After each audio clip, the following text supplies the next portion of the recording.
આરતી cutlery ટીમ્બી બંગડીમાં નવું collection આવી ગયું છે। જેકપોટ બંગડી છે પ્લેનમાં, બધી પાણી કલર આવશે, એકદમ કાચ જેવું આવશે ફિનિશિંગ। તો એમ લાગે કે કાચની હોય એવું લાગે। પછી આ પ્લાસ્ટિકમાં કલર પછી બધા મસ્ત આવશે ને હાવ પાણી કલર।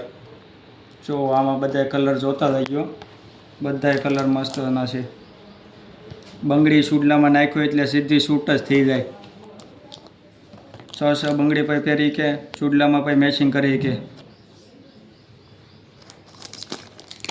તો આ ચૂડલામાં નાખ્યું ને તો બધી મેચિંગ થઈ જાય। હાવ પાણી કલર ફૂલ શાઇનિંગમાં।